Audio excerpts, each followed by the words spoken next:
Good evening, Baller Nation. It's your boys, the Shotcallers, back with another podcast episode. The date is November 19th, 2019. And as always, we are back to talk basketball.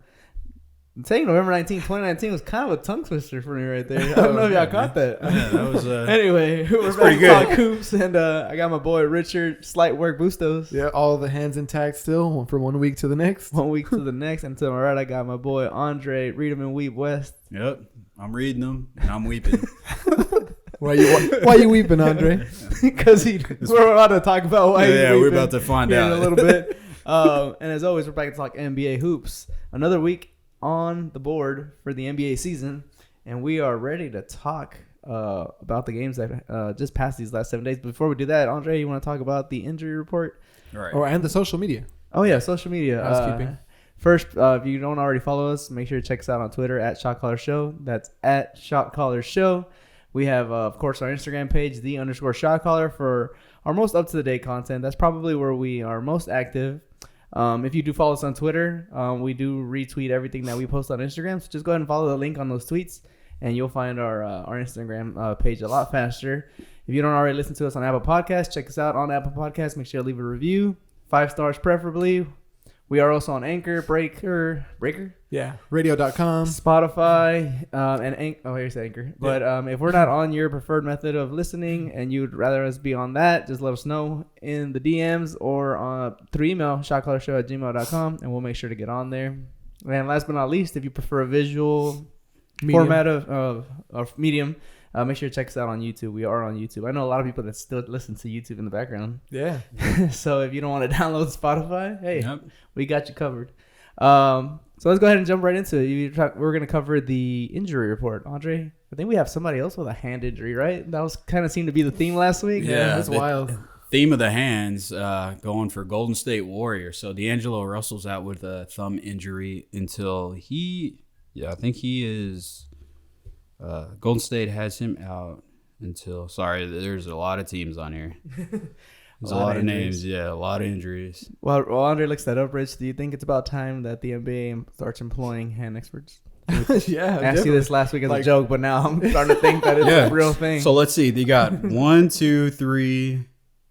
3 Golden State Warriors out with hand injuries. D'Angelo Russell's expected to get reevaluated December 1st. So that's 2 weeks. I tried to find a expert on phalanges for this episode to interview him, but they're all so busy, I guess, looking into this epidemic, they couldn't even get back to me. If we get a hold of a phalange expert, so that's 3 injured right now. That's not counting Draymond, who had a hand injury earlier. So you never know. It's like a finger flare, a hand injury. Yes, that's where is a thumb a finger? Yes, the age-old question. In our eyes and the shot caller's eyes, it definitely is. Yeah, that is pretty crazy, And we, like I said this last week, but we think about the major injuries like the knee, the ankle, the quads, the big major muscles, and we've got a simple hand injury taking out, several stars. It's crazy. I mean, in a game where you need your hand to, make finesse ball movements and put the ball in the rim, that's an important piece.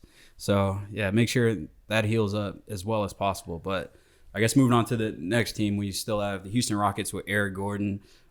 He's got a knee injury, and they're expected to be out until at least December 13th. So that kind of hampers a little bit of their, ball handling and shot creating. Puts a lot more weight on James Harden and Russell Westbrook. They're gonna have to go from 28% ISO to 31%. Dude, he's almost scoring 40 Next points level, a game. man. Like it's ridiculous. He's going crazy. Like. What's funny? We talked about, would anybody be able to top 40 when we were talking about, MVPs at the beginning of the season, top ranked players. And I talked about how he was compared to Jordan, and he has a very real chance at, breaking that record for points per game. He obviously has to maintain a ridiculous pace, but in this era where teams are averaging over 110 points, per game, it's very doable. Yeah, and the fact that they're actually resting Russell Westbrook a little bit on back-to-backs, whereas he, before last season, he missed I think it was about 10 games due to injury, but before that, he played 80 games, 79 games, 81 games, that they're actually getting him on board to sit. That's pretty cool, and that will help keep James Harden at the usage that he wants to achieve his goals. What I think about him is, I don't want anyone to misconstrue this as, me saying he's not hungry. I'm a huge James Harden fan. Personally, before we started this podcast, and I still enjoy watching him play despite all the free throws. But I think that on top of him wanting to get the ultimate success as a team and as a champion to become a finals MVP and carry his team, I think he's also very happy with inflating or getting as high of a milestone as he can during the regular season, which is why he always goes after the MVP. He wants a scoring title. He says these accolades mean something too. If I'm not sick, I'm going to play. Right. You know, so I respect that. Yeah, if you're a James Harden fan and you have tickets to those games, he's gonna one put on a player show. you never have to worry about not showing up. Like, he's going to play. I remember at the beginning of the season, Rich, you mentioned that you felt like this year he might not care anymore because he's just like, whatever. Yeah, but They're he's going to give he's done a somebody lot else of it. anyway, but he still definitely gives a shit about the and accolades. that's cool with me. I mean, I think he cares more about winning, and I feel like with that team, he understands like that's how much a load he needs to carry for them to win every day. Yeah. But Without diving too much into the Rockets, one thing that's interesting about Who James are Harden, 8-0, they're streaking. they're definitely streaking, so of course that's why 8-game win Russell streak, Westbrook is so right? happy, Yeah. right? We'll see how he does when they run into some real adversity. But James Harden is actually scoring more points per game on less usage, believe it or not. He's running More ISO efficient, less yeah. than he has before, and I don't know the exact efficient field goal percentage or true shooting right now compared to last month. Compared to last year, but it could be that he's just shooting that many more free throws. But either way, it's good to see them picking it up after not the You're hottest right. of starts. He's averaging 14.5 free throws compared to 11 from last season. So yeah, that's up it's definitely 3.5 more. Definitely yeah. getting to the line. Yeah. They are on a 7-8 game winning streak. Yeah, going on 8 games now. Yeah, right? so it's good to see because I think it'll make for some really good basketball come postseason time. When you have two MVPs playing on the same team, everybody's gonna tune in and watch that. What else we got on the injury report? Yeah, so the last biggest injury was the best team in the East, Boston Celtics. Marcus Smart going down with looked like a nasty ankle injury, but it turns out it's just sprained. So it's actually gonna be a game time decision to see if he plays their next game. Almost But, feels like, I feel like they might sit him out just to be safe. What do you call it when things get worse? When you already An epidemic. Yeah. no, he just had double. I guess Well, just we got bad luck things like because snowball. he missed that floater at the end of the game to win it. I don't know if you guys caught Adding that. insult to injury. Yeah, or there you go. Adding injury to insult. To insult. Injury to insult. Yeah, that'd be the Yeah. better way to say it. He We missed lost. that floater at the end of the game, dude. That what's crazy? If you look at Kawhi's shot last year that he made against Philly, that's like the one shot that should just bounce off to like mid court, and it bounced 4 times off of the rim and went in. He got And that Marcus Tim Duncan. Smart, it was like the softest floater, and it like sat on the rim, and it decided to roll out the front. Oh, it's like, John Morant had a game winner for Memphis. Not exactly game winner at the buzzer, but with like about a second left, and that had a real soft touch too, going in a crowd to the rim and yeah. getting that win. So that was pretty clutch too. And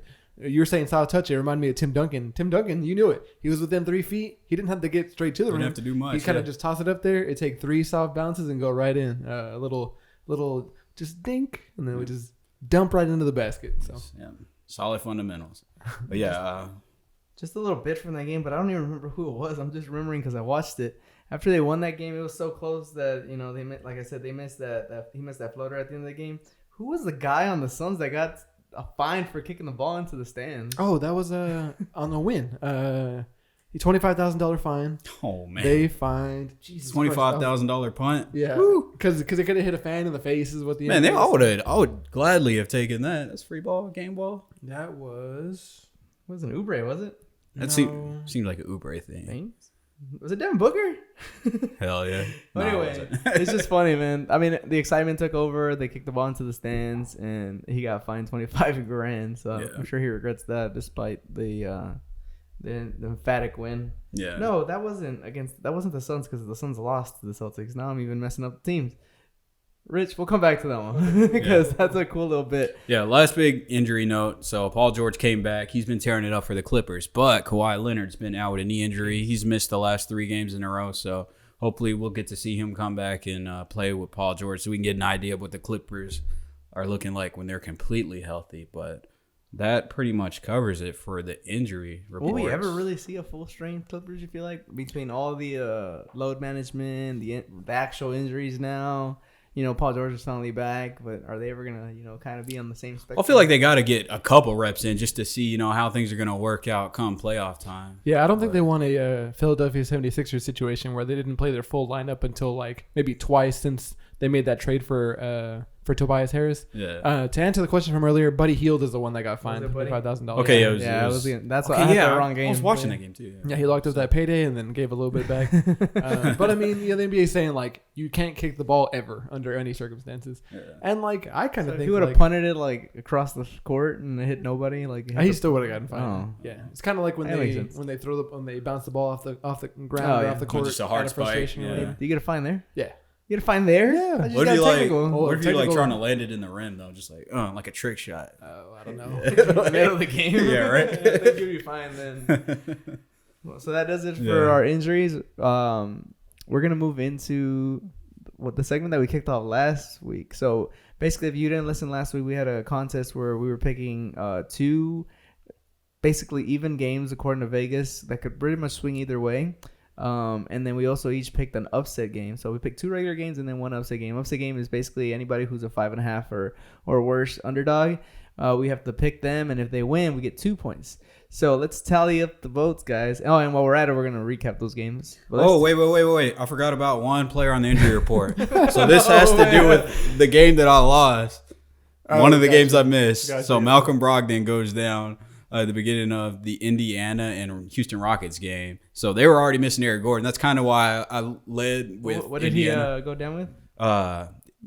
Lower back pain. Back. Oh. Yeah, it was lower back pain. Those So are always the killer ones. yeah, he's young, but he's got old man like aches and pains. I mean, so. I feel like an old man every time my back hurts, dude. It's debilitating, man. It Like does. It's like you just try to get out of bed and then something goes crazy and you can't like move, you can't go to work. Yeah. Sometimes you can't breathe. I was gonna take a trip to Japan with you guys. And that morning, my back went out, and I had to fly with like a super painful. I thought you were gonna say I just couldn't go to Japan that day. It was like, it sucked, pretty sure dude. you I was made it about to go to I Japan. made it, yeah, and like it was real painful laying down in that bed that night. Yeah, It's and 16 probably hours didn't later. help to be on a plane for 14 hours either. But anyway, yeah. So Yeah. that Malcolm Brogdon injury, Yeah, Tilted. kind of ruined it for me. and it tilted the scales in my favor too on the next game because I had bet on the Milwaukee Bucks to beat Indiana. Oh my god! On a back-to-back. Right? He had been balling out so well. So yeah. let's recap the games real quick, guys. We'll go through the normal games, and then I'm just going to go down the list, and you guys talk about what you saw in that game. So, Richard, you actually went a perfect 3 for 3. The first game you picked was Toronto over Portland, Portland. Man, I had naysayers saying I was gonna fall behind this week. I rose above. Like who are the Pascal Siakam naysayers? is Your right alt there. accounts? This man, Elephant Man, right here. Yeah, it was definitely one of those way too soon takes, you know. Oh, But, man. dude, First game wasn't even over yet for Richard, and I was already calling Yeah, calling that's him for a sure. dead man. I hadn't even played a game yet. But man, Pascal Siakam, Fred VanVleet, they had lost Kyle Lowry playing without him, and they still shut out. Rondé Hollis-Jefferson was dunking stuff, just going up strong, going to the rim. And then Damian Lillard, they had a great defense against him. They were was that the showing, game where he shot like he had like I got it here. 60 or something crazy. He made like a crazy amount, and they still lost. No. That's the game where they held him to 2 for 12, 9 points. Oh yeah. Yeah, they were doing what they've been doing to teams all season. They were just blitzing the ball handler. Kawhi down. They held LeBron down. Yeah, they were blitzing the ball Pretty much handler, everyone. getting the ball out of his hand, and it allowed guys like CJ and Anthony Simons to get about 19 points, 17 points, respectively. But I don't want to go off on a tangent here, but you know who they didn't hold down, right? Hassan Whiteside. Nah, I mean you can't hold him down. Let's be real. Nah, our man Luka Doncic. Oh yeah, the Raptors. Yeah, but before we get ahead of ourselves, yeah. Man, it was great to see. Homerism. Yeah, their defense is looking good. Fred VanVleet with the assist of Siakam, like just that spin move, man. It had me tweeting like you just like it's like a 50-50. Once Siakam gets the ball going downhill from the wing at an angle where he can go baseline, like your defensive player, in this case it was Mario Hezonja, has to try to cut him off. And if he thinks you're going to commit to that baseline drive, he has the spin to go right around you. And if you're gonna predict the spin, he can just spin right back. He's got that. He's got the lithe, quick. like the revolving door. He goes one way, come back the other. Exactly. And then he can dunk it. He's got the power. He's got the length. And we'll see what happens as he keeps developing. As we see, he can develop year after year. Mm-hmm. During the postseason run for the Raptors, like he did show he did show like a vulnerability getting slowed down by bigger players that are more physical on him, like Joel Embiid. Mm-hmm. And so I wonder if he's gonna keep developing and be able to like slither around those guys effectively. Yeah, get some more finesse around the rim. Yeah, so that's kind of what I'm seeing. And so yeah, I mean, they were putting Portland in dire straits, man, and they were like, we need some help. They were getting outscored, and they did make an In acquisition lockdown, to yeah. try to get some scoring going. And I can't believe we've been burying the lead this long. Yeah, Carmelo Anthony joined the Portland Trailblazers. Signed with them. Friday. It was Friday night. First game is actually right now playing against New Orleans Pelicans. So Made his debut. yeah. He's scoring kind of efficiently. Chose not to make his debut at home. Maybe Right. a little bit less pressure. They're on the a road. They're like on a 6-game road trip right now. Yeah, so, they actually wanted him to play this past weekend. They said, "Hey, let's go ahead and play right now." And he said, "Hey, I need a little time to kind of get acclimated. get back into it." Yeah. What his quote was something that like, "There's a difference between training like in hope of getting an opportunity, and then once you get the opportunity, like it puts a whole new kind of fire in you to train even harder." So I'm sure he just needed some time to really mentally prepare himself for the road and the game, and hopefully it works out. It's a non-guaranteed contract. It won't be guaranteed unless he sticks around, I think, until January 12th. They can cut him anytime before that. But do you think it's worth the experiment for the Trailblazers? I mean, I don't think Portland has much to lose at this point. They need additional scoring. CJ's kind of slipped. Hassan's kind of he's there. Hassan, Yeah. without talking too much crap about him, it seems just completely checked out of the offense and the defense. We already knew he was kind of a defensive liability, but I don't know if you guys, I know you guys were watching part of that Portland game that was going on right before we recorded this, but he looked like he's seen a ghost out there. Right. Really nonchalant, just kind of jogging back and forth. Yeah, it's Not like really trying to, this is hustle. This is what, yes, exactly. Which is what Portland's used to. He's got athletic gifts, and he's definitely aged. He did come into the league at age 25. He was a really old, like, kind of to get his start for a reason, because his attitude wasn't always in line, which is why he got traded out of Miami. But what I kind of gather is watching some of his games for the weekend, like he just picks the spot. Like, okay, he's gonna roll right, and he's like, okay, I know I'm not gonna shoot this shot. It's gonna go to CJ or Dame. The rebound will probably go here, so he'll kind of drift to where that's gonna go. And then if it doesn't go to him, he's not gonna fight to get over bodies to get to it. He's like, oh, they're going to kind of drive in this area.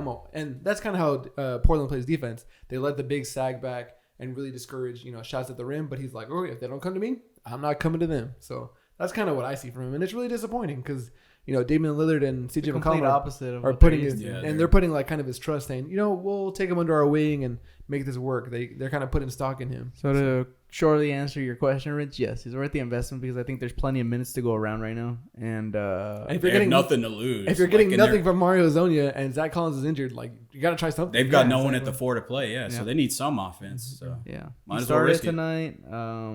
Last we checked, they were down 11 against New Orleans, so we'll see how that game turns out.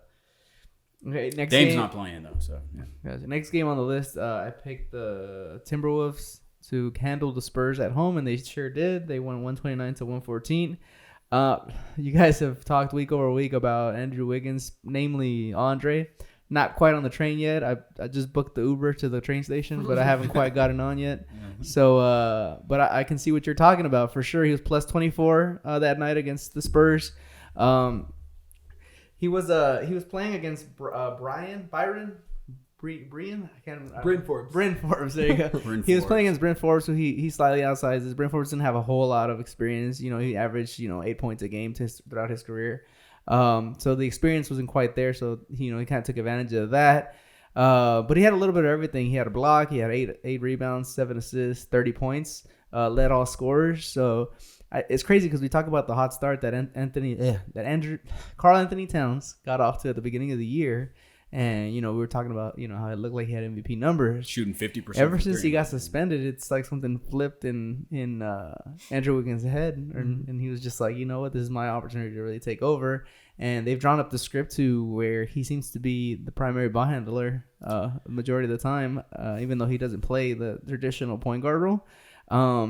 I would like to see him drive a little bit more to the rim just because I feel like he could definitely improve his game if he's visiting the charity stripe a little bit more. He only took 2 free throws. Not as many free throws as you would think he should get, right? And that you could probably chalk that up to a little bit from his past, kind of settling for the mid-range jumper. You're not going to draw a whole lot of fouls there. So if he drives a little bit more, I think he could get, a few more free throws in his game, in his arsenal. And then if that becomes part of his game, he can definitely become a real threat. Somebody who can average 30 points a game and become your primary scorer. Yeah. And then you have to put that next to Karl Anthony Towns. Like, who do you guard? How do you guard that? You can't play zone. You're going to get he's going to slash the rim. And then, you got Karl Anthony Towns, who is a stretch 4 and kill you from the outside or the inside. So it's crazy. It's crazy. And he's got the athleticism for it. So it'll be really scary to see some of those plays drop. I'm really interested to see them playing the post. And then maybe some backdoor cuts to Andrew Wiggins, see what he does there. Yeah, props to Ryan Saunders. I said this last week, but the coaching has to get some credit if they're literally telling him It's a 9-day difference, right? and influencing him, saying this is where you've been shooting. It's not going to be the most successful for you. We think you're really going to thrive in these spots. Look for these spots, and like you got to give credit where credit is due. If they were to make the playoffs, like look at him to get a coach of the year, some votes at least. So yeah.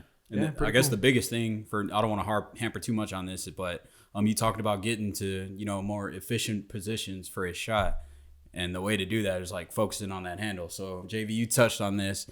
Wiggins been putting the ball on the ground. He's been the primary ball handler. So I guess to me, the most glaring change or improvement from him is like his ball handle. It's tighter. He's able to get to the spots where he wants to get. He's comfortable. Well, he's using his strength to protect the ball when he is driving. He doesn't drive. I wish he would drive even more. Right. But one thing I noticed is when he does drive, he does protect the ball a little bit more. And I mean, he's built that way. Yeah. Think about they call him Maple Jordan. I never even knew that until like last year.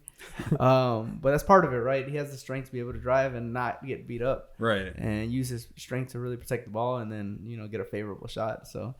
The reason I say I'm not on the train yet is because we're only we 16 games haven't completed month one yet. Yeah, exactly. So we got to do it a little bit longer. Mm-hmm. Yeah, that's fair. Next game was Andre, and I believe you missed on this one, Andre. So we doing? You picked Detroit. Yeah, no, almost at Charlotte to take. Yeah, Detroit at Charlotte. So pretty much my rationale for this was Blake Griffin coming back and Derrick Rose. So I felt like them playing together would be enough to give Charlotte a run for their money. And pretty much they did up until the last 23 seconds of the game. You decided to fade away? Well, no. So Williams hit a 3-point shot to tie it up. They're down 3. Detroit's up 3. They tie it up. And then Detroit gets the ball again. Derrick Rose turns it over. And then, what's his name? Malik. Malik Monk? No, it wasn't Malik Monk. Mikal Bridges. Actually, it was Malik Monk. Gotcha. Yeah, he made the buzzer beater 3 to put them up 3 at the end of the game. Broke your heart. It did because Detroit, they had a decent lead. It wasn't double digits, but it was like close to like 8 or 9 for the majority of the game. So I feel like Andre likes the grinders. That's why you. I do like the grinders, but I expected. If you really think about the way they play, I'm high on Blake Griffin. I think he's a very talented player, and he's always improved his game year after year. He's always added something more, but it's always been the injury thing with him. So you never know how many good games you're going to get. So I believe with him and like Derrick Rose's improvement that they would have been able to overcome Charlotte. Derrick Rose has been scoring efficiently. Getting to the rim, putting up good shots and stuff. I'm a little disappointed, honestly, with the play calling over there. From the little bit that I've seen, I really wish they would run the pick and roll a bit more because I talked about this before the season started. Derrick Rose runs the pick and roll. He's like top 25 in efficiency from the pick and roll. And I see a lot of play calls where he's running ISO. No screen, not even off-ball screens, nothing. He's just driving to the rim. And then I guess hoping to draw that second defender. If he can, he'll finish, and he does have a nice touch. We've seen that for years from him. Barring the injury, we'd probably be talking about Derrick Rose in a different light. But the fact that they're not running the pick and roll with him and Blake Griffin, especially with the perimeter threat that Blake Griffin has become, I'm really disappointed. I wish they would do that a lot more. Yeah, that's something I wish Dwayne Casey probably did do more because you didn't see too much of that either in Toronto when he was up there. So I think that's something that they could probably add to their game. But yeah, that was my game. Detroit lost by 3. Should I do both mines right now? I can go to my next one. Okay. So I had Philadelphia losing to the Thunder, and that was the one I was kind of the most dicey on. But I mean, Danilo Gallinari had a game, man. Like he was looking. I feel like he always has a game. Nah, he was looking so smooth, man. And I was watching Paul George's comeback over the weekend too, where he was just lighting it up, scoring like crazy. And I want to kind of go in on Paul George as well. You were asking if the Clippers will ever be healthy at the same time. Wait, you do Clippers OKC? No. I did Philadelphia versus OKC. Okay. But I wanted to compare Danilo Gallinari to Paul George because they actually played over the weekend too, which I want to get to later because JV was asking about if the Clippers will ever be all together. But just talking about Paul George earlier, I was saying, man, he's looking so smooth out there coming back from injury. Didn't look like he was ever gone. Say he was throwing them iron shoulders around. Dude, you got these new shoulders. He got new shoulders. Man, looking like a fucking superhero, just knocking dudes down. Like, like a battering ram. Don't hurt yourself. And so I was saying like, man, this guy looks so smooth. And then when I was watching Danilo Gallinari, I was like, man, this guy looks smooth too. Like I need another adjective. So I was like, man, this guy looks svelte. He's just getting wherever he wants to go. Like, man, svelte. silky. Yeah, svelte. Just like flowing. Like getting wherever he wants to, using the length, skying for rebounds, just not going too fast or too slow, going around screens, shooting pull-up threes. Like they ended up going to overtime. He ended up missing the 2 to force or to win the game at the buzzer. But then when it went to overtime, he hit a 3, hit 4 free throws. It was a perfect 11-11 from the line.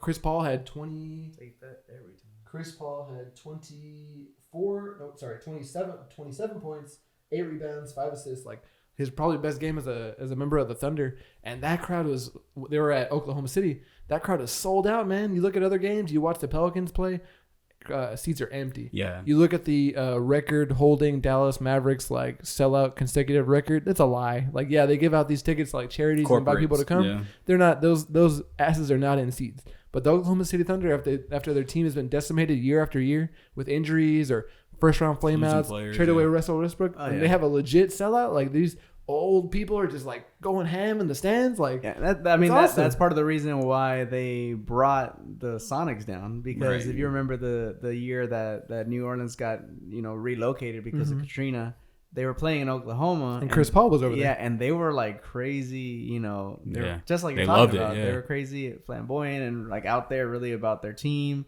And they knew that that was their opportunity to really show that they could be a strong fan base. And that ultimately led to Seattle moving down there, and they continued that despite all the kind of like drama that's been going on for the last 5 years. Not really knowing what your team identity is. You go from having 3 MVPs to none, yeah. And you're still filling the arena. That huge props to the Oklahoma City fan base. Yeah, they're showing out, man. It's awesome. And so, like, as far as on the other side of the ball goes, the 76ers had their jimmies rustled a little bit about the foul disparity. The Oklahoma City Thunder had received 23 fouls compared to Philadelphia's 32. And even Brett Brown was saying, sometimes the whistle is just a hard whistle, blah, blah, blah, blah, blah. And like, that can be the case for sure sometimes, but I mean, I hate playing Houston. If you look at the if you look at the foul drawing or the number of fouls committed per team, Philadelphia is 5th in the league, 5th most, whereas Oklahoma City is 24th from the top. So a huge disparity there. It just means that as good of a defensive team as we want Philadelphia to be, they need to not be as handsy and learn more about that. As intimidating as they seem with their length, that length can get you in trouble sometimes. And then on top of that, like, the Sixers started out 5-0. They have gone 3-5 since then. 2-5 at the time that I watched this game. But yeah, so like they kind of were slipping and sliding. Some of it has to do with the way their offense is made up. I was talking to Andre before the show recorded.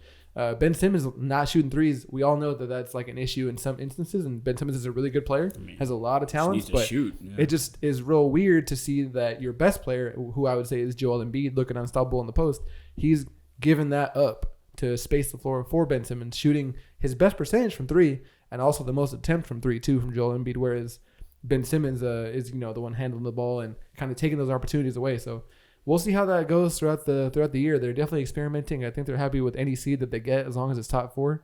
But they're definitely going to be disappointed if they don't make the conference finals. So we'll see what happens. Let me use your mention of Ben Simmons 3-pointers to go ahead and shout out my boy DJ, who I made a bet with, and I said I would mention this every show. I haven't yet, but I'll take this opportunity to say that Philadelphia is 13 games in, and Ben Simmons has yet to take a free throw. 3-pointer. What was the bet? The bet was that he wouldn't make a single 3-pointer before the All-Star break. Jeez, that's till February. Yeah, he has not even taken one. Yeah. I feel good.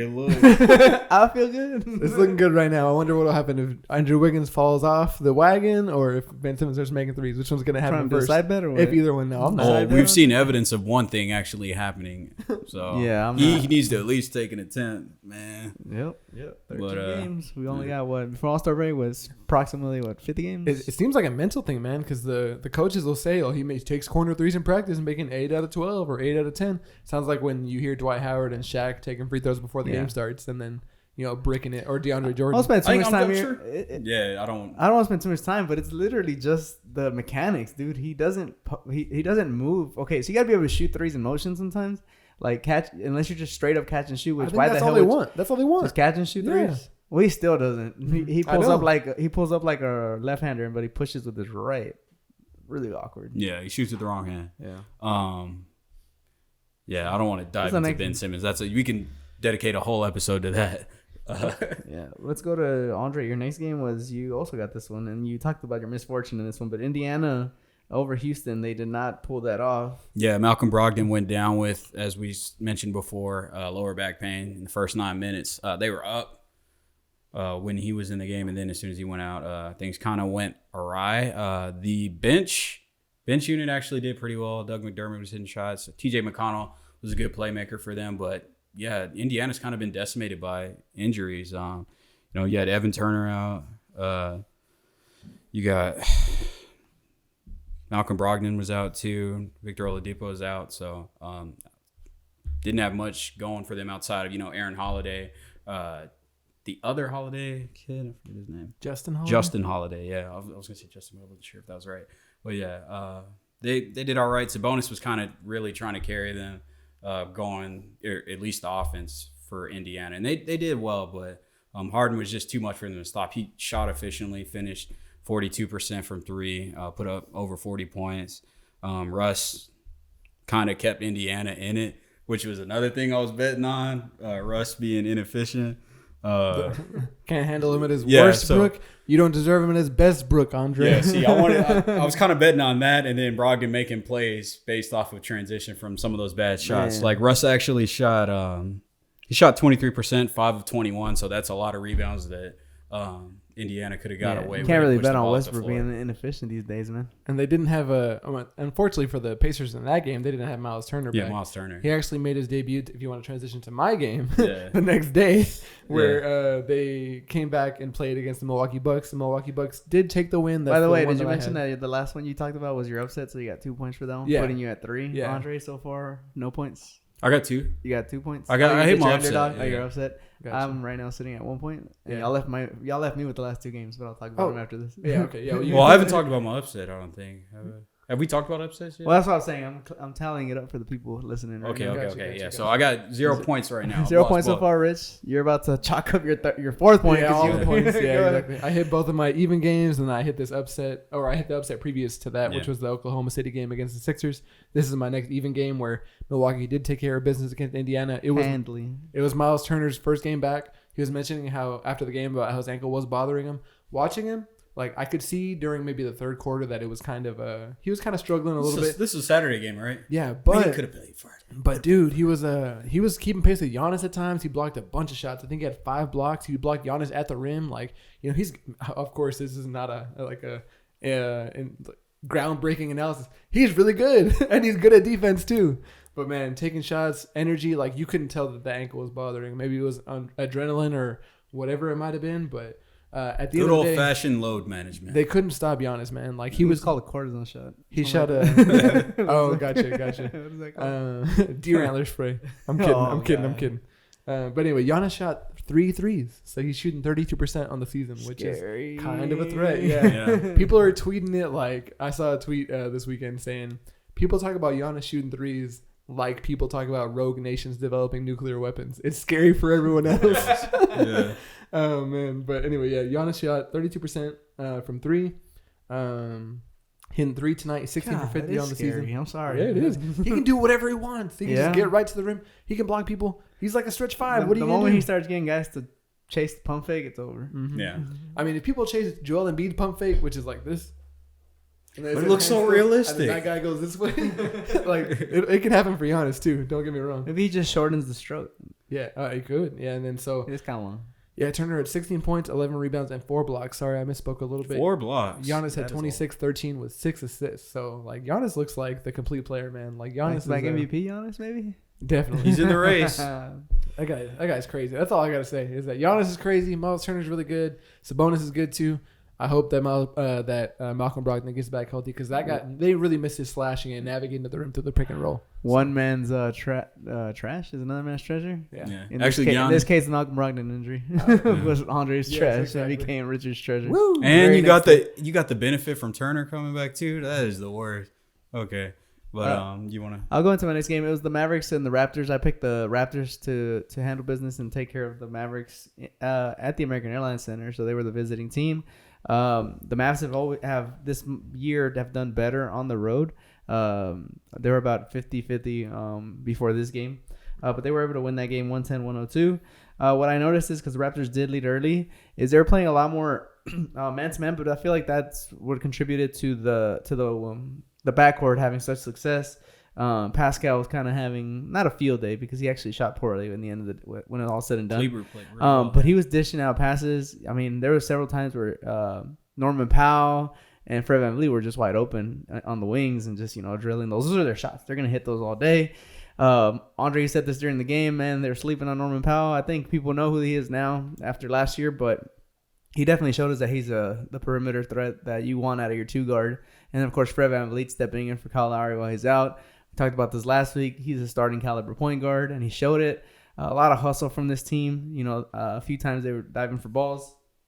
But ultimately, when your number one option, Pascal Siakam, is shooting, I believe he's shooting 25% from the field, you're probably not going to win, especially when he's taking more shots than anybody else.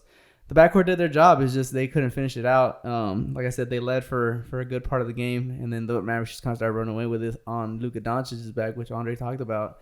Luka's just having MVP caliber season. I think what'll hold them back is a team success. We had somebody tweet us saying that we're sleeping on the Mavericks. I don't think that that Luka's, and he's telling us he thinks that Luka's gonna fail. We never said Luka's saying gonna, that we say that. That we say that, yeah, but we've never Luka said that Luka's gonna fail. He's gonna have his monster year. He's gonna have a lot of success. We even said they were gonna get better, but do I think better necessarily means the playoffs? Not quite yet. We'll see. The jury's still out on that. A guy can have an MVP season, as we saw with Russell Westbrook, and still get bounced in the first round. Look at what's going on with Dame right now. MVP level numbers, and they're not winning. Yeah, and they're still not winning, right? Yeah. He had a 60-point loss. Yeah. Like, it can still happen. So while he's having a great individual season, I still want to see more from the rest of the team. One thing that does bode well for the Mavericks, and they had it in this game, is when they have 5 or more players going double digits, even if it's in the low teens, they're 6-3. Mm-hmm. I mean, the biggest game was when they had 9 guys in double digits Denver. against the Nuggets, right? Mm-hmm. It's just that's where the inconsistency lies, because you just don't have you don't know who's going to give you depth. what. Yeah, you don't know what to expect from guys like Dwight Powell, Delonte Wright. Yeah.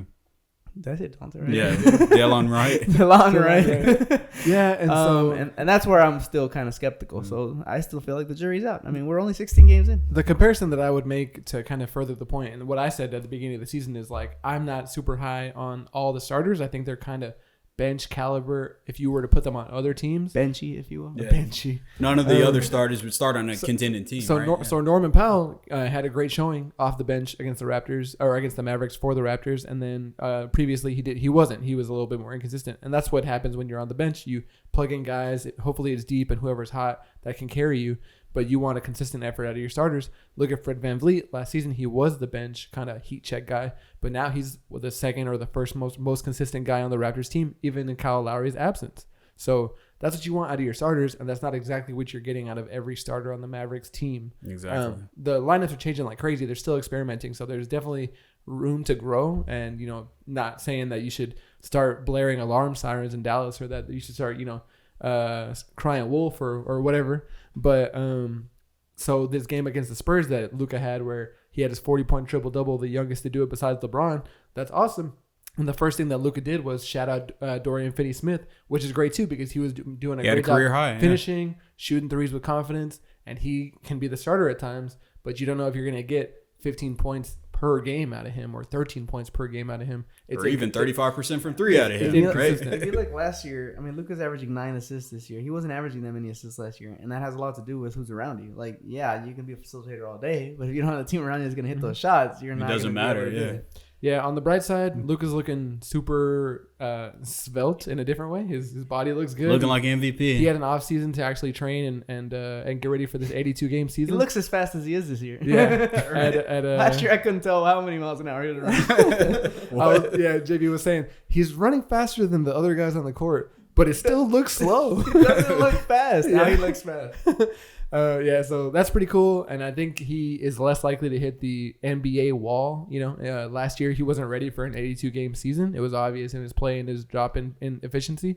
And in previous years, since he was 16, 15, he's 20 now, guys. He's been playing in tournaments all over Europe, so this is the first time to really get acclimated to that lifestyle. So hopefully that consistent play can continue, and the Mavericks can surprise some people. them and the Suns look to be like early Real. favorites to make the playoffs over Right. some other teams like the Kings and the Pelicans and maybe even the Spurs, because some people are pretty down on the Maybe Spurs. Minnesota right too. They're in Yeah. there too. Yeah, so we'll see. You got your last game to talk about? Yeah, so at this point, Richard is at a perfect 4 points. Andre sitting at 2, and I'm sitting at 1. But I did hit my upset pick. I picked Orlando to take care of Philadelphia on a back-to-back.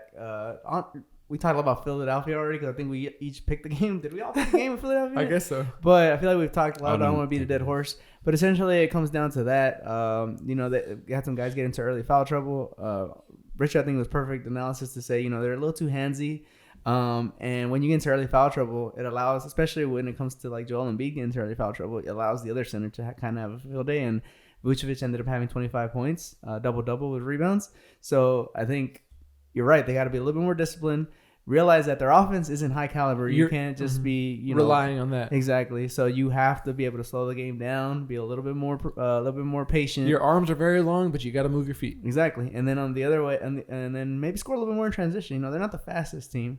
And they When Joel Embiid's out there, they're definitely not. Yeah, exactly. Ben Simmons likes to push the ball, which is why some people say, "Oh, what if in like a 2 years or a year, what if Ben Simmons gets traded and they kind of do a Giannis kind of setup where they really accentuate all of his strengths and don't have to kind of compromise," which is enticing to think about watching, but I think that they can figure it out in Philadelphia. Yeah, another thing. I mean, the same thing with I don't know if they really have a guy that can guard their small forward, because Aaron Gordon, he's crazy athletic, and he was kind of moving around the entire. Whenever you can dish the ball inside to Vooch, and then Aaron Gordon can kind of run around and get open, like he can shoot it, he can pump fake you, he can drive it, he can slam it down. Like I think Aaron Gordon might be one of the most underrated players in the league just by watching him.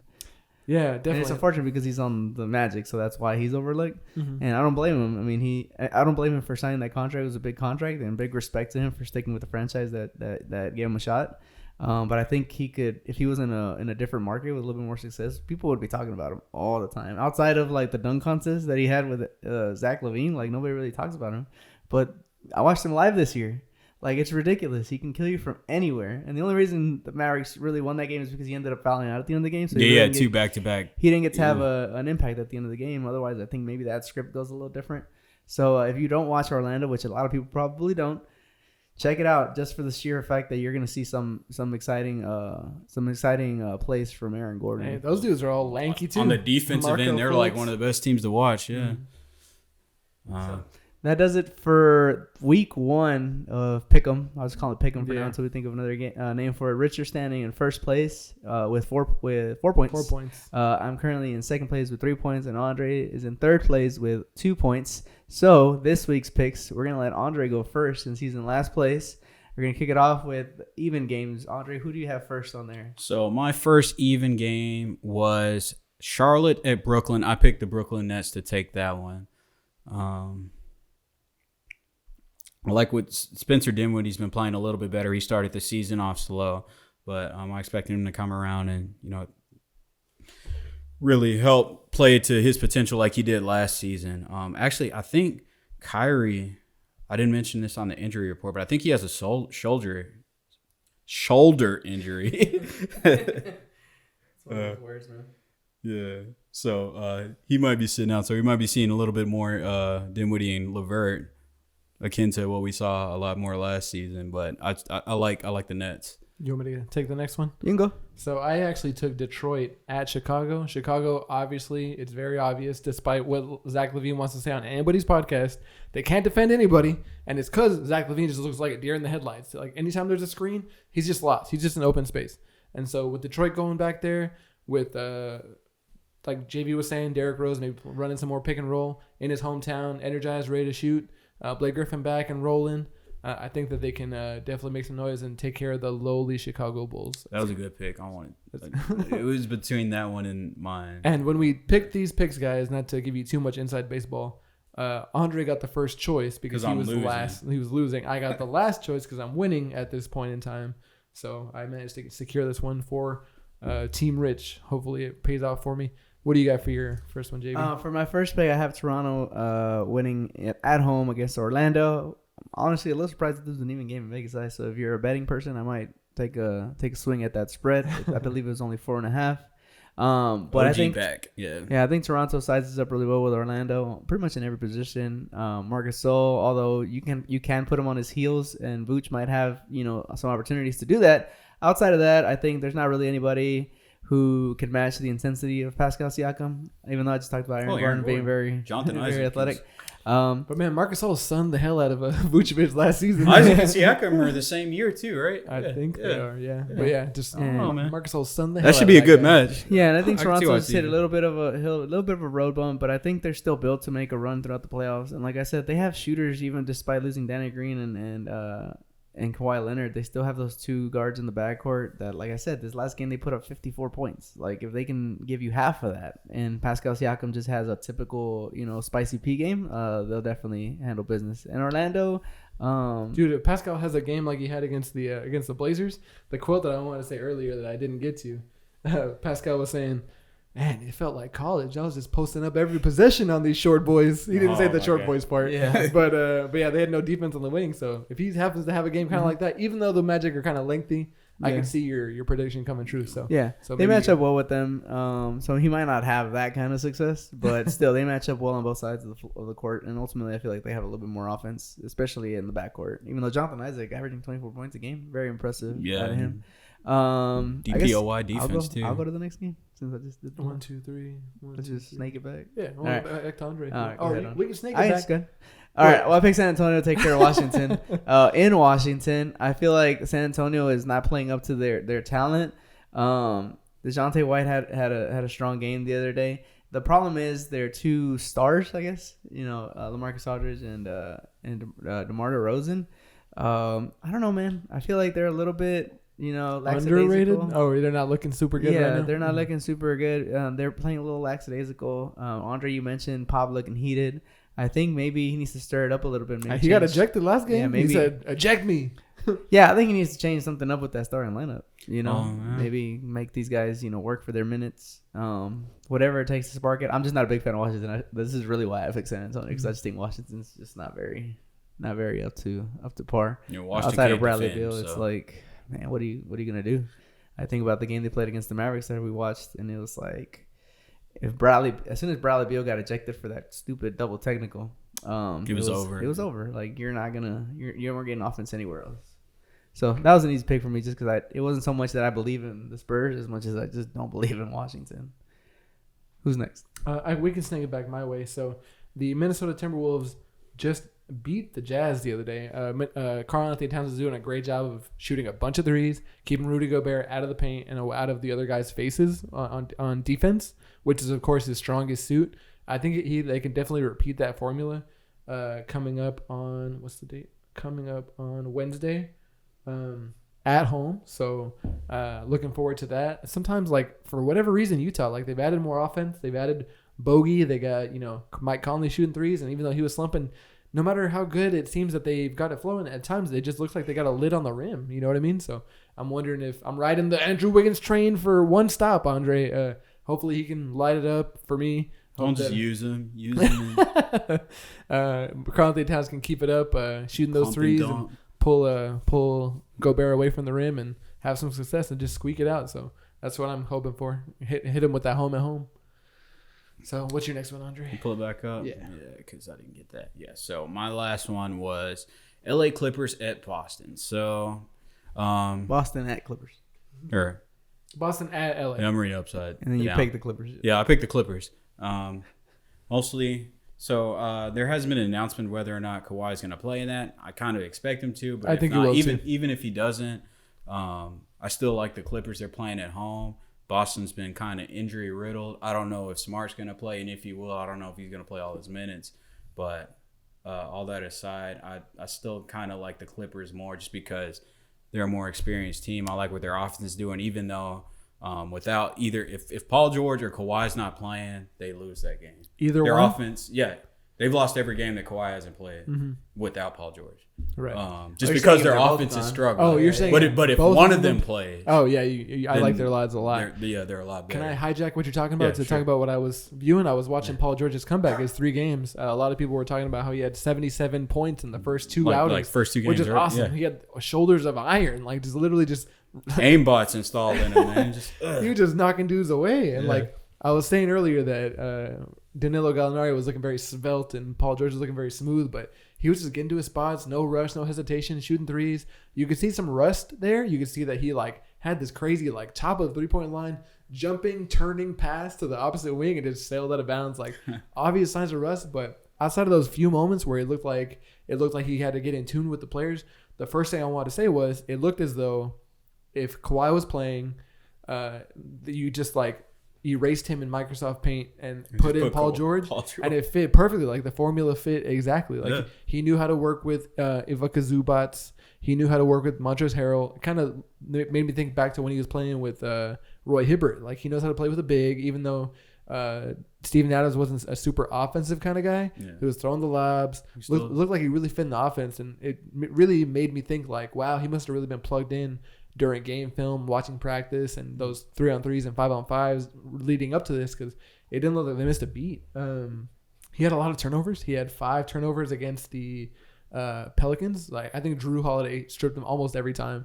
And then he had 7 turnovers against Chris Paul and the Thunder when they played at Oklahoma City.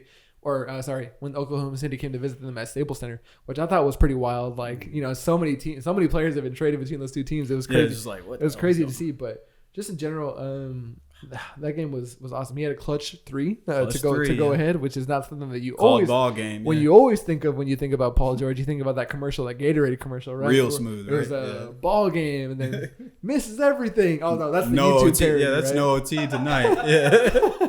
No OT tonight. Yeah. But anyway, We'll link so you guys that Gatorade meme commercial. yeah, so I'm up Put that in on the intro. I'm up on your pick, Andre. Nice pick. I think that Paul George, if he's playing, which I think he will be, will plug in nicely and they can get the win. And if Kawhi Leonard, like even more of a bonus. Yeah, and then when you factor in that, it's Kemba Walker, Patrick Beverly is going to really annoy him, so he'll probably put a little bit of a damper on his scoring a bit. It's going to be difficult for them, I feel, to get consistent scoring against. Paul George is at 29 points per game. He's Yeah, at right. 19 points per game for his career. Damn. Yeah.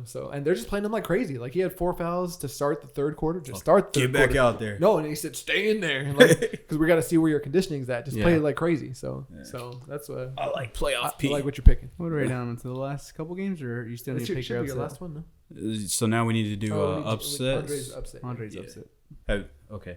Oh yeah. So my upset. So the list of available upsets were kind of slim pickings for us. It's like man, I don't know if any of these guys are gonna lose, but I went with Philly just because New York's been kind of on a hot streak recently. I think they got 2 games in a row. Looks like they kind of figured something out. Julius Randle's actually been shooting from the 3 pretty well. I guess he got a lot of confidence from us, not over the entire season, just like the past few games. So it looks like he found his stroke. Dennis Smith Jr. had a really good game against us, so it feels like he's got his confidence back. He was away for a while with like family. His stepmom died, and coming back from injuries and things like that. So it seems like they figured a little bit of it out. I mean, it's still dysfunctional, but also I had to pick something. So I feel like they had the best chance.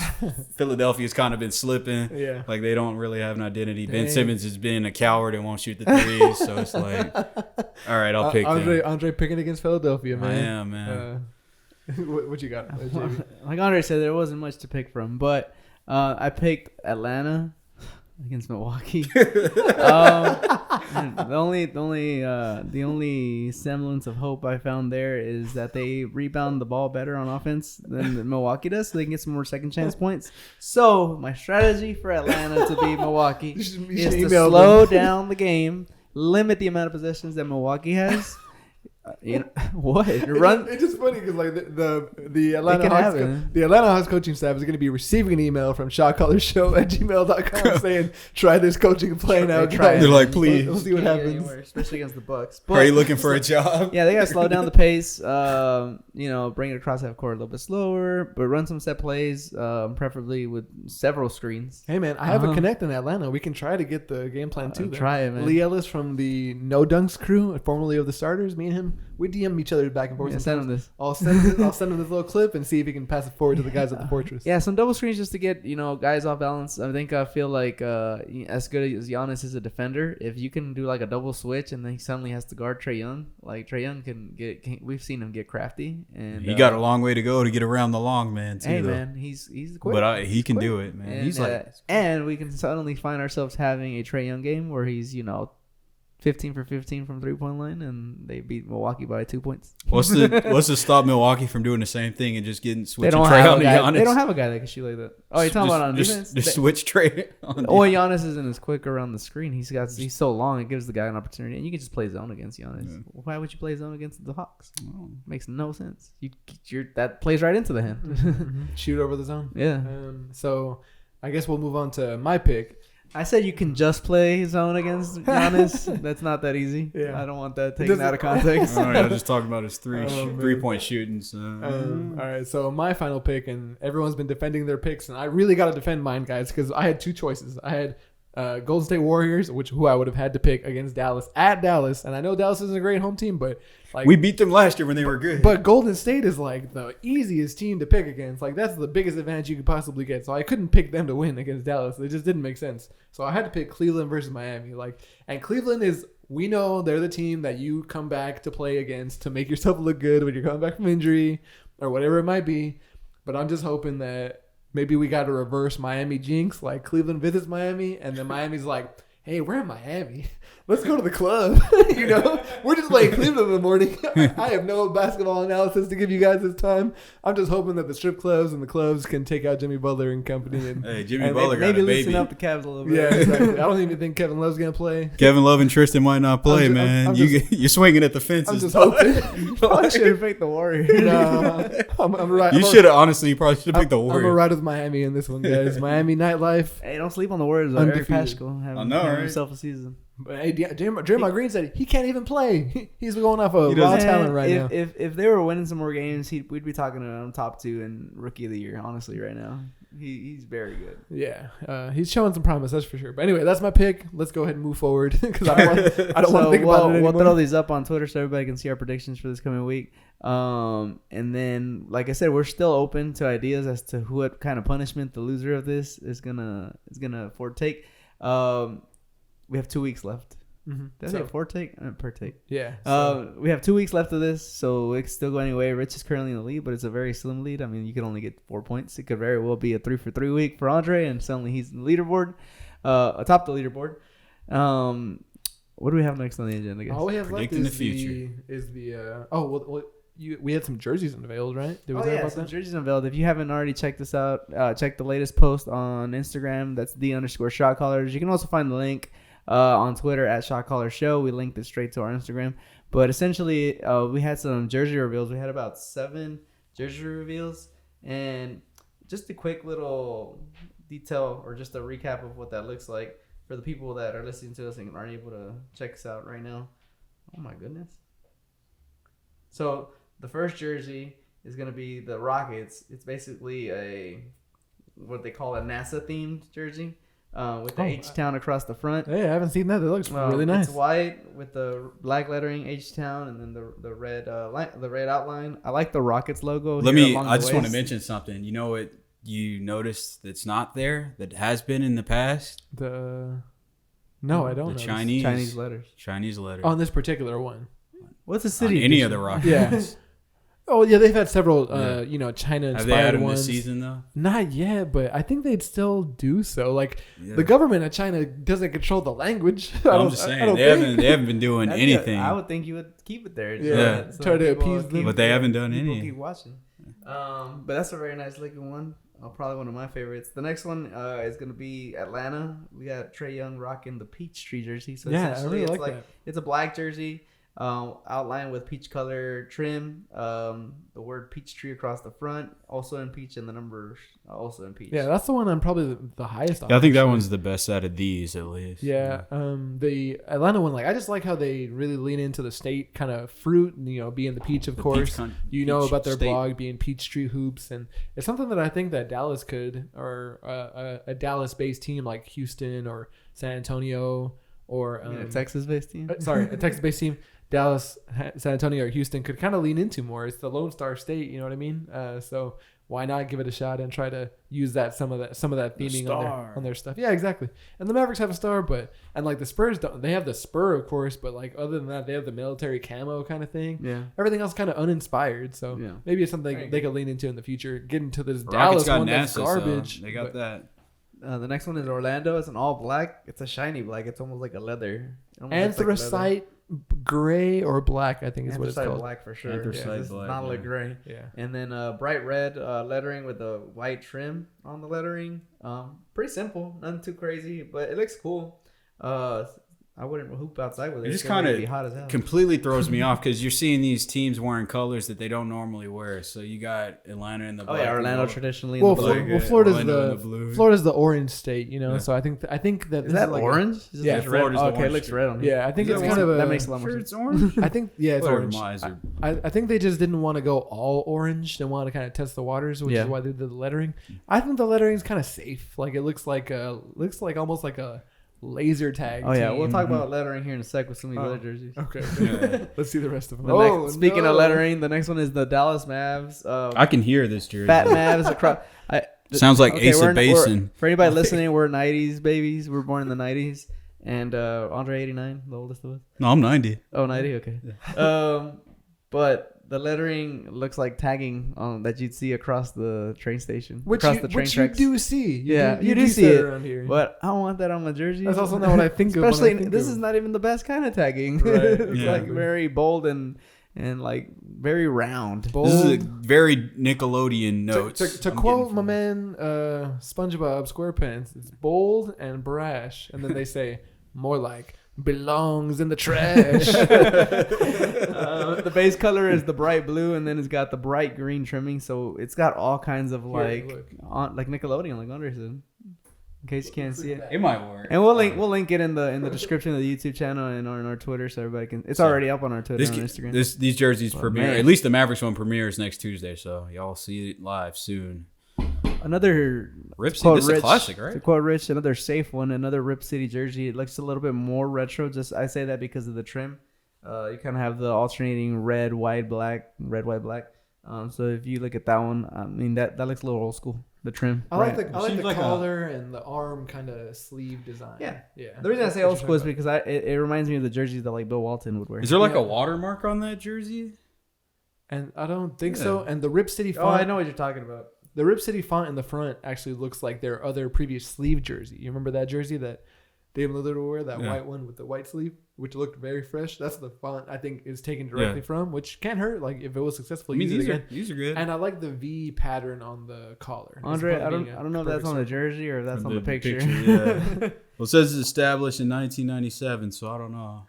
Oh my gosh, this next one, Detroit, Motor City, looking like a Barcelona soccer jersey. Yeah, it does. Oh, yeah, It's you're got right. the vertical red and blue. Well, it's like It looks the almost racing hood of a car, right? That's what they're supposed to be. I believe that's what Yeah. it is. Yeah. Motor City in plain white across the front, very simple, but the color scheme, I'm not a huge fan of it. Maybe there's some significance there for you people from Detroit. The, Let us know. the orange Probably. looks like the flames of the horse when the horse was on the Detroit jersey. You remember that those years? Oh, yeah. That's kind of what it reminds I think it me would of. have been better if it was a blue jersey with red stripes, but Who you knows? never Got know. 3 more guys. The Oh, next man. one is Milwaukee Bucks. Oh, I'm a fan of these. Cream City. Yeah, I like. It's that cream color with the green, trim, green lettering. I don't know what the Cream City stands for. it's because they make a lot of Some Milwaukee milk? cheese. Cheese. Oh, They're cheese. big dairy. Dairy they have a lot of products. farms and stuff up there. Oh, So, yeah, like- it's like their that's big like export Green Bay? is Yeah. like dairy. Yeah, like the cheese. same place. Yeah, exactly. That That Dairy's their definitely is primary not on export, the jersey. yeah. This jersey also has that logo. So it's Ch- whoever took the picture. Charles Barkley should be talking about the big old Milwaukee women. Probably. I like this one. I just I'm not a big fan of the font. I the like Cream it. City. I like the text, cream but everything coloring. else I like. Yeah. I like the kind of off-white tone. Just Yeah, like I I like like that. the Philadelphia 76ers previous like parchment colored Just- jerseys. I like those too. Oh, it's just too blocky. The next one is gonna be from the Nuggets. I think it's just basically a redo of last year's. Oh, I can't. Oh, that one. Got The the rainbow. rainbow coming across the skyline. I guess is that the Denver skyline? It's their mountain skyline, Their mountain with the skyline? And then you with got the the- cities Looks in the good. front. Mhm. Looks good. You can't mess that kind of motif up, and I like the darker color of that And base you got the jersey mile. as opposed to the white. Even though I like the white too. 5,280 meters. Oh, it says that. Yeah. I'm a huge fan of black Yeah, jerseys. that's fresh. I mean, you Wow. can mess them up definitely, but this looks good. Yeah, Wow. so I'm cool with that. And then the last Oh, one, pretty is whack. Boston. Yeah. Dude, this looks like This looks some like old- fake Peter Pan. Well, I think the font looks like it's like old, like Irish. It's supposed to be like Celtic There design you go. or whatever. What it looks like. Boston. What it looks like to me is it looks like those trick photos where it's like, is this dress blue or is it gold? Like, is this jersey real? Or Yeah. is it fake? Like, Yeah, what is that's is a- it green and yellow or white Or is or? it Now, bluish? As you Yeah. guys are looking at these, I'll go ahead and disclaimer. I guess the only ones that have been like officially announced are gonna be the Houston one, The Dallas the one. Dallas one, the Atlanta one, the Orlando one, and the Portland one. Oh, actually, and the Nuggets one. Yeah. This Boston one though, I don't know. I ain't feeling it. Hey, Yeah, the rest are leaks, so I guess they could technically. I guess they could technically suddenly not be the real thing, but so far the other ones that were leaked, because the other ones that I just mentioned were leaked at one point, and they ended up being the real ones. So Yeah. I think we can feel confident about these. Go ahead and check them out. Comment on the picture or even down below which of these jerseys you think are hideous. yo, which is the Yeah, best like- and which is the worst? Yeah, go ahead and rank I think- them. I like to see your rankings to see Yeah. what you guys like out there. Like I said, I'm a fan of the black jerseys. I kind of like that Atlanta one. I mean, not that Atlanta one. Yeah, the Atlanta one was. I mean, the really Atlanta good. one's good. But That one's I classy. even like the Orlando one. That one's alright. Do we got anything else on the agenda, Rich? Maybe a little. well, I do gotta- we have another edition of? Yeah, you gotta do it with me. You ready? Riches bit. I'm Andre, doing where that you at? solo. Riches bits. What do Okay, we got so- today, Rich? It's pretty easy. So I actually took some time out of my day. I had some spare time before I came over here to prep for the show. I was getting kind of hungry. I was like, man, let me stop by this place I've been meaning to go to ever since I kind of heard that it had an NBA connection. I went to Blaze Pizza, which is You went all the way over there, Oh, or that's- there's one in I Arlington. go to right? school out there, yeah. Oh, yeah. So I stopped by Blaze Pizza, a chain that was pretty that good. was bought by LeBron. I think it was in like 2016. He liked it so much he bought a stake in it, and then that kind of reminded me. And it was good. I liked it. Yeah. The pizzas are roasted in 180 seconds, which is like 3 minutes or whatever. Very fast, fresh ingredients. Everything was made fresh, is what they were saying. Customize it however you want, no matter how many toppings you get. You can. It's the same price. And LeBron was like, I like it with arugula, pepperoni, and like a bajillion toppings. So And I didn't want none of that. the way that they roasted it, cooks it all the way through. And it was great. I think I rate that meal a solid 7.5, maybe even 8 out of 10. So It's pretty and it was thin crust, so I didn't feel super heavy afterward. I even got a couple garlic knots on the side. So man, I was feeling wild. Oh, he went ham. Yeah. But it was a personal pizza. It wasn't like this big old large, you know what I mean? But anyway, so It's like they say, any pizza is a personal pizza if you try hard enough. just Ooh, that reminds me of the time, man. My older brother, man, we were always at each other's throats. And one time, my mom, and this isn't even the bid part, but y'all just got me thinking back. He was mad at me, or I was mad at him, or no, he was mad at me probably. And I was like, "What's your deal?" And he was sleeping, and my mom was like out at like some function or whatever. And I'm like 13, he's 17, so we're on our own. We're boys, And she calls me on the home phone, and she's like, "Hey, are y'all hungry?" And I was like, "Yeah." And she's like, "Okay, I'm bringing y'all pizza." And so I ate the whole damn thing. Wow. And I didn't want to get mad, so I threw the box away in the like large like city trash can outside, so he never knew. So you just reminded me of that. So that definitely was a Man, personal pizza. That's why he was mad at you. But anyway, It's like, man. so that's not even the bit. So eating that Blaze Pizza made me think of when Kevin Durant, like constant number 2 to LeBron, always wanted to be number 1, picked second in the draft, chasing LeBron like, hey, I beat him in the finals. Am I not validated now? Now I'm injured, blah, blah, blah, blah, blah. I can never really take my place on the throne as number 1. He bought Pieology, another San Francisco-based or California-based pizza chain. And now they got, fighting pizza chains. So I was like, man, that's pretty crazy. And so I was like, man, some people are just always in competition with each other, like no matter what you do. And so it just made me think of times like in my life where I'm like, man, is there somebody that I just always have to go at, or like at my time? And it made me think back to, I was gonna ask you guys about this too, but it made me think back to when I used to work at a certain retailer a few years ago. on a certain side of town, and I met a good friend of mine named Adrian, and I was meeting Adrian for the very first time, and I was in charge of the store. I was like the assistant manager or whatever, and we were bringing him on for the holidays, and he was like, we're giving a little tour. I was like, yeah, here's how this works, and it was like an orientation of about 3 people. So me, the assistant manager, and then these guys all coming on as new recruits, and he goes, so who's the top salesman here? And I was like, it's me. And then he was like, oh, well, I'm about to take you down. And I was like, man, who do you even think you're talking to? Don't even step to me.